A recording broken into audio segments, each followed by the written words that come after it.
This ink was supposed to be dramatic, dark, beautiful, and maybe even dangerous. But on the first paper, something went wrong. The sheen disappeared, and the color shifted, and suddenly we had a case. The real Zeugma is an ancient UNESCO site in Turkey, not an ink. Sergeant Broadnib, it just doesn't make sense. What happened to the sheen? Who stole it? Was it misplaced, or was it never there?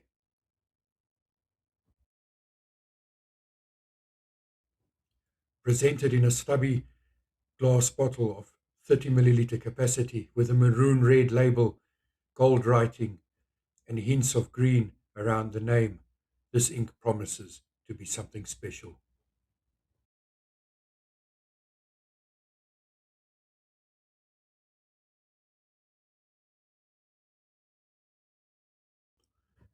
What color is Diamine Zeugma actually guilty of being? Because it is not just another ink, it is listed as being a 2025 Turkey exclusive ink with extreme sheen, shimmer free, and in a 30 milliliter bottle.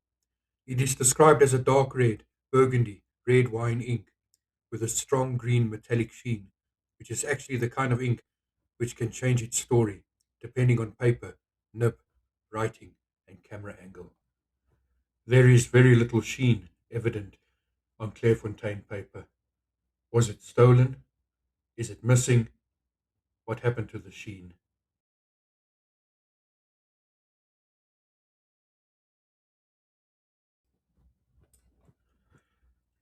I leaned over the desk and looked at the five suspects lined up in front of me. Midori, you're first. You've got texture. You hold ink well. Sometimes you let the shading come through nicely. But sheen, you don't always give it up easily, do you? Clairefontaine, you're smooth, controlled, almost too controlled. You make the writing look clean, but when I'm looking for drama, you keep things locked down. Tomoe River 9, now you. You're dangerous. If there's sheen hiding in the ink, you're usually the one who drags it into the light. Shading, pooling, and color shift. You don't mind causing trouble. Canopus, you're harder to read. Sometimes you surprise me. Sometimes you sit quietly and let the ink behave itself. And Rhodia, you're reliable and balanced. Not always the loudest witness, but usually fair. So who stole the sheen? Maybe nobody. Maybe the ink never had as much as we hoped. But shading, that's where the real testimony starts. He came in a different bottle, wearing unfamiliar clothing, and had a shifty look in his face, like he couldn't decide what he wanted to be. Was he red? Was he green? Or was he brown? But under the light, the evidence changed. Suddenly, there is a green sheen everywhere. So, what is it really? Burgundy? Red wine? Green? Or just another sheen monster wearing a trench coat? On Midori, the red, burgundy wine color, base color, is very visible. It shines through and mixes well with the green sheening, resulting in a red brown look on the page. Tilt the page to the light, and the green sheening shimmers upon the page. Very impressive for a trench coat wearing ink. On Tomoe River, the green sheening is very visible, and I would say even more so than Midori. But there is less of the brown effect, and the colors are more starkly different. Burgundy red wine and green. Because of the thinness of this paper, only 52 grams per square meter, this paper is also prone to warping and losing its structural integrity. On Rhodia, the swatching is a lot different. The burgundy red wine color is very deep and rich, and the green sheening pops brilliantly on the page, with a deeper dark green to black in the deeper pooled areas.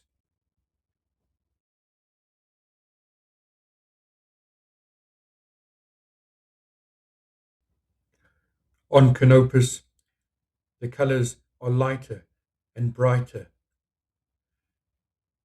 The burgundy red wine color is replaced with a softer pink color, and the dark green is replaced with a lighter green with brown in the deeper pooled areas. There is still shading, there is still sheening, but it is far more muted and restrained than on the previous papers.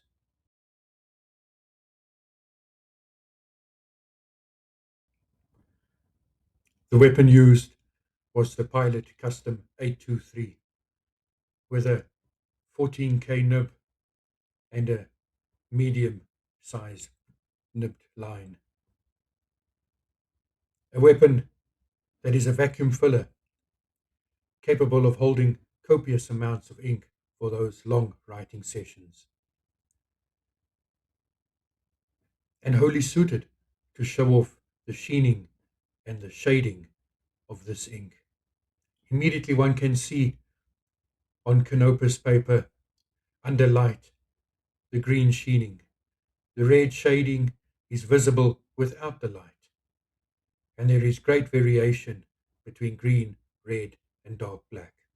On Tomoe River, the sheening is more exaggerated, and under light, the writing becomes almost unreadable. But for journaling and for private notes, this is a very impressive ink indeed. On Clairefontaine, the writing is more subdued. There is still sheening of the green, but that beautiful dark red wine red comes through clearly, with almost a red-black cherry look to the ink. This ink is certainly wearing a trench coat. On Rhodia, I would say that this is the most balanced of the 5 papers tested. There is still green sheening, there is still red shading, but it is the most balanced of them all.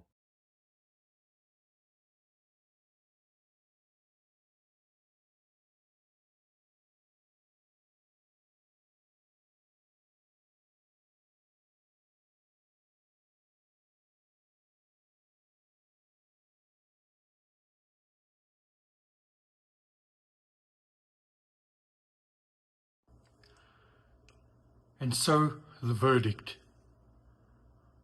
Nobody stole the sheening from this ink. It was a case of mistaken identity. Clairefontaine, Rhodia, these papers are not known for being great sheening papers. They are more consistent. They are more everyday user-friendly. The sheening was there on Tomoe River Machine 9 paper, but this paper is very thin and is prone to warping. Having said all that, what is my reflection on this ink? This is an interesting ink. Even in a medium nib, there is great variation with the burgundy red wine background and the green that appears above the ink under light. Could I use this ink in everyday use? Not in a corporate environment. I think it is too flashy for such. For my everyday journaling and for calligraphy practice, absolutely. Cannot see any reason why one cannot use this ink for that. It is something different. It is an ink that is not seen everywhere. It is a Turkish exclusive, so to get it, you will unfortunately have to also fork out for the customs duties and for shipping. But that is the nature of the game. I hope you enjoyed this video. I put great effort into this video to make it interesting, to make it different, to not just show, here is the ink, here's the paper, here's the writing, make of it what you will, but rather to put some cinematic effort into it. Yes, some AI images were used because, contrary to popular belief, I do not have an investigative unit in my property. But I hope you'll be able to look past that, to enjoy the effort and to enjoy that which was also presented for you. If you enjoyed this video, if you found it of interest and of value, it would be of great pleasure to me and great honor if you could share it with your friends and family. If you could share it as broad as possible, for it is important also for this small channel that we get the views and that we get the subscriptions to enable me to continue to bring this content to you. Have a great day further. Look after yourself. If you travel, travel safely. And until we meet again, this has been another presentation of The Honest Nib. Bye-bye.